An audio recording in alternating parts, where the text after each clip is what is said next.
आपने कुछ negative emotions की भी बात की, आपने गिल्ट की बात की, आपने ग्रीफ की बात की। जी। ये जो हैवी इमोशंस हैं, इनको लेट गो करना बहुत ज़्यादा डिफ़िकल्ट है, हुँ, स्पेशली गिल्ट और ग्रीफ। हुँ। और जब तक ये हमारे अंदर रहेंगे, हम कुछ पॉजिटिव लाइफ में नहीं मैनिफेस्ट कर पाते हैं।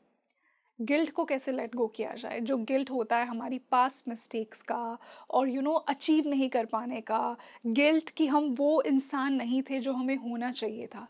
गिल्ट को कैसे लेट गो किया जाए? आपने खुद ही क्वेश्चन का आंसर किया, आपने कहा कैसे लेट गो किया जाए, हुँ, आपको लेट गो ही करना है। आपको देखिए जो चीज़ आपके कंट्रोल में ही नहीं है, उसको होल्ड करके कोई मतलब नहीं है। आप मुझे ये बताइए कि अगर पास्ट में कोई चीज़ हो चुकी है, वो आपके कंट्रोल में नहीं है, वो हो चुकी है। पास्ट के रिग्रेट्स में अगर आप बंध के रहोगे हुँ, तो आपका जो प्रेज़ेंट है और जो आपका फ्यूचर है, वो ख़राब हो जाएगा।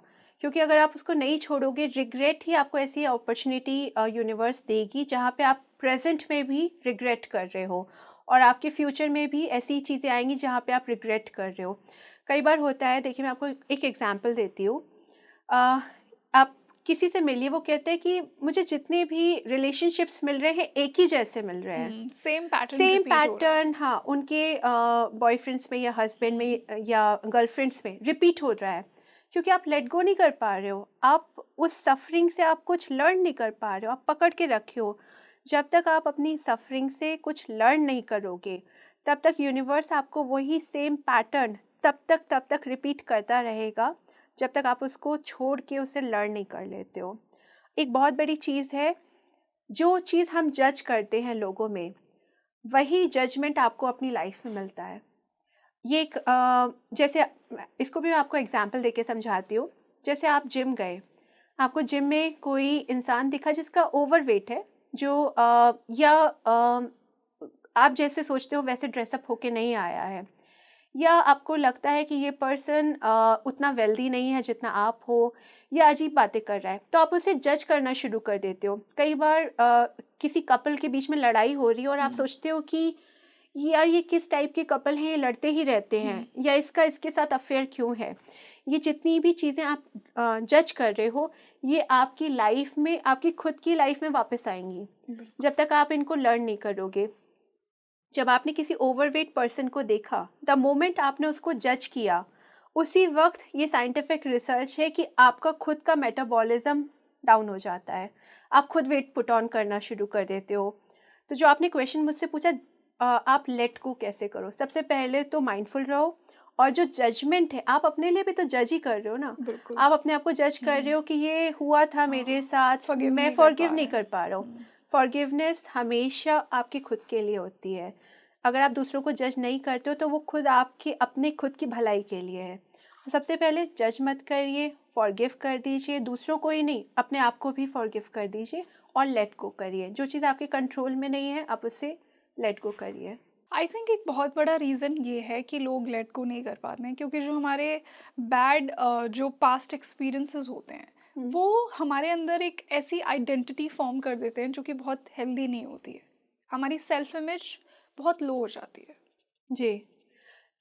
ये एक बहुत बड़ा रीज़न है, आपने बहुत अच्छा क्वेश्चन पूछा, क्योंकि ये एक बहुत बड़ा रीज़न है, इसीलिए लोग मैनिफेस्ट नहीं कर पाते हैं। हुँ, ये नंबर 2 टॉप रीज़न है, क्योंकि लोग समझते हैं कि वो वर्दी नहीं है, वो काबिल ही नहीं है, जो मैनिफेस्ट वो करना चाहते हुँ, हैं उसके काबिल नहीं है।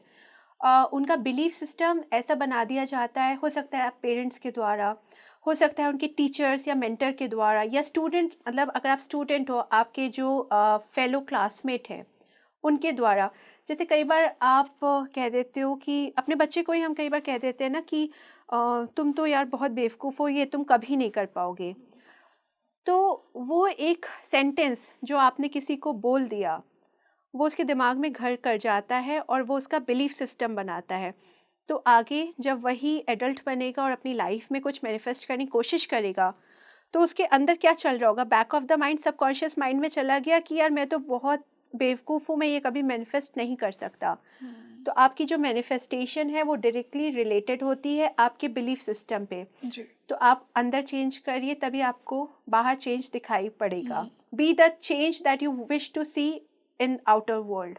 तो सबसे पहले, अगर आपको ऐसा लगता है, जैसे मैं मुंबई में रहती हूँ, तो वहाँ मुझे बहुत सारे लोग हैं जो एक्टर बनने चाहते हैं, तो स्ट्रगल कर रहे हैं। कई बार आप उनसे पूछो तो वो कहते हैं जब वो शीशे में देखते हैं वो बहुत खूबसूरत है, लेकिन जब वो आप उनको शीशे के सामने खड़ा करिए तो उनके दिमाग में एक ही चीज़ चल रही है, यार मैं ओवरवेट हूँ, यार मैं सुंदर नहीं हूँ, या मैं अपनी प्लास्टिक सर्जरी करा के नाक को थोड़ा-सा चेंज कर लेती हूँ, अपने लुक्स को थोड़ा चेंज कर लेती हूँ। बैक ऑफ द माइंड उनके दिमाग में क्या चल रहा है कि you are not good enough, you are not beautiful enough, you are not worthy. You are not worthy enough. तो सोचिए आप क्या मैनिफेस्ट कर रहे हो, आपके बिलीफ सिस्टम से मैनिफेस्टेशन डायरेक्टली रिलेटेड होता है। या कई बार आप चाहते हो कि बहुत बड़ा रेस्टोरेंट खोलो, बिजनेस खोलो, लेकिन आपको लगता है कि यार ये तो मैं नहीं कर सकता, इसमें बहुत पंगा है, बहुत बड़ा चीज़ है ये। तो आपका बिलीफ सिस्टम क्या है, अंदर से वो कह रहा है कि आप ये नहीं कर सकते हो, आप इस चीज़ के काबिल ही नहीं हो। ये नंबर 2 रीज़न है, लोग अपने आप को काबिल नहीं समझते हैं। और कई बार जब उन्हें वेल्थ मिल भी जाती है, जैसे आपने देखा होगा बहुत लोग लॉटरी जीत जाते हैं, डेस्टिनी से लॉटरी उनकी डेस्टिनी में लिखी होती है तो जीत जाते हैं, लेकिन अंदर से जो उनका बिलीफ सिस्टम है, जो उनका माइंडसेट है, वो एक रिच पर्सन जैसा नहीं है। तो वो बहुत जल्दी आप कह लीजिए रैग से रिचेस बनते हैं, और फिर रिचेस से रैग बनने में भी उनको 2 सेकंड नहीं लगता। 1 साल बाद किसी ने लॉटरी जीती होती है, 1 साल बाद आप देखिए वो वापस वहीं मोड़ पे आके खड़े होते हैं जहाँ से उन्होंने शुरुआत की होती है। किसी भी चीज़ को सस्टेन करने के लिए, मनी हो या फेम हो या सक्सेस हो, उसको मैनिफेस्ट करना ही इम्पॉर्टेंट नहीं है, उसको सस्टेन करना बहुत इम्पॉर्टेंट है। बिल्कुल। और सस्टेनेंस आपके बिलीफ सिस्टम से आती है। ये वही बात हो गई कि हम खुद ही हमारे सबसे बड़े दुश्मन हो हाँ, जाते हैं। बिल्कुल। आपका अनकंट्रोल्ड माइंड हम्म, आपका सबसे बड़ा एनिमी है। दूसरे तो बाद में आपको हम्म, कंट्रोल करेंगे, पहले आप देखिए कि आपका माइंड आपको कैसे जी। कंट्रोल कर रहा है।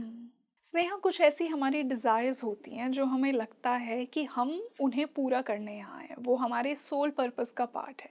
एक वो कोट है ना कि जब किसी चीज़ को पूरी शिद्दत से चाहो तो पूरी कायनात तुम्हें उसे हाँ, मिलाने लग की जाती कोशिश है। में लग जाती जी। है।